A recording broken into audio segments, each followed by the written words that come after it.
अशोक वाटिका में हनुमान जी। माता सीता की खोज में लंका पहुंचने के बाद हनुमान जी की पहली भेंट लंका के द्वार पर पहरेदार एक राक्षसी से होती है। लंका में घुसने के लिए हनुमान जी अति सूक्ष्म का रूप धारण करते हैं, लेकिन उसके बाद भी वह राक्षसी हनुमान जी को देख लेती है और वह हनुमान जी को लंका में प्रवेश करने से रोकती है। लेकिन हनुमान जी विराट रूप धारण करके अपने मुक्के के प्रहार से उसके नाक को तोड़ देते हैं। हनुमान जी के प्रहार से वह अधमरी हो जाती है और उनका रास्ता छोड़ देती है।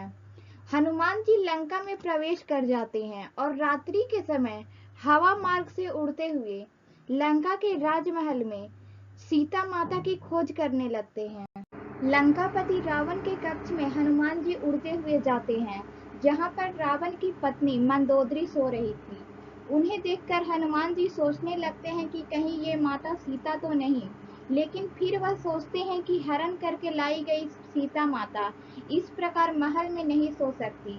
कुछ देर बाद हनुमान जी को एक भवन नजर आता है, जिस पर भगवान विष्णु के सुदर्शन चक्र का निशान बना हुआ था और शंख का भी निशान बना हुआ था। हनुमान जी को आश्चर्य हुआ कि असुरों की नगरी लंका में ऐसा कौन है जिसके घर पर भगवान विष्णु के चिन्ह दिखाई पड़ रहे हैं। आश्चर्यचकित होकर हनुमान जी नीचे उतरते हैं और वह एक ब्राह्मण का वेश धारण करके चौखट पर जाते हैं।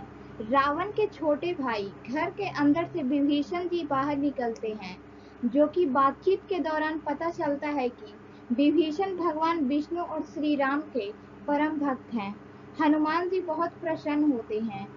अपना वास्तविक परिचय बताकर हनुमान जी विभीषण से सीता माता के बारे में पूछते हैं। तब विभीषण हनुमान जी को बताते हुए कहते हैं कि सीता माता महल में नहीं बल्कि लंकापति रावण की अति प्रिय बगीचे में अशोक वाटिका में है।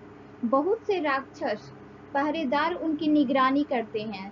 सीता माता का पता पाकर हनुमान जी निश्चय करते हैं कि वह रात्रि के समय सीता माता से भेंट करने जाएंगे। अगले ही दिन हनुमान जी रात्रि में लंका की अशोक वाटिका में पहुंच जाते हैं और एक पेड़ के ऊपर छुपकर देखने लगते हैं। तभी उन्हें लंका के राजा रावण के आने की उद्घोषणा सुनाई देती है। लंका का रावण अशोक वाटिका में आता है और अशोक वाटिका में जाकर रावण सीता जी से विवाह करने का प्रस्ताव रखता है। रावण की बातों से हनुमान जी को यह पता हो जाता है कि वह स्त्री ही माता सीता है, जिससे रावण विवाह का प्रस्ताव स्वीकार करने के लिए कह रहा है। हनुमान जी कुछ समय तक रावण के जाने की प्रतीक्षा करते हैं। रावण के जाने के बाद हनुमान जी पेड़ पर बैठे बैठे ही श्री राम और सीता के विवाह की कहानी कथा के रूप में गाने लगते हैं। लेकिन सीता जी को यह लगता है कि यह उनका कोई भ्रम है, इसलिए वह अधिक ध्यान नहीं देती है। तब हनुमान जी पेड़ से कूदकर नीचे आते हैं। सीता माता को प्रणाम करके कहते हैं कि हे माता, मैं प्रभु श्री राम का दूत हूँ। अपने सामने एक छोटे से आकार के बानर को देखकर सीता जी को यह लगता है कि यह रावण की कोई चाल है।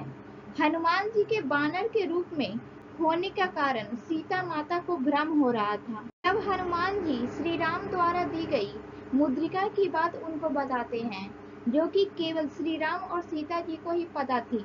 हनुमान जी के कहते ही माता सीता को विश्वास हो जाता है और फिर वह हनुमान जी से अपने पति श्री राम और लक्ष्मण के बारे में पूछती है और कहती है कि वे मुझे कब इस रावण की कैद से मुक्त कराने के लिए आएंगे।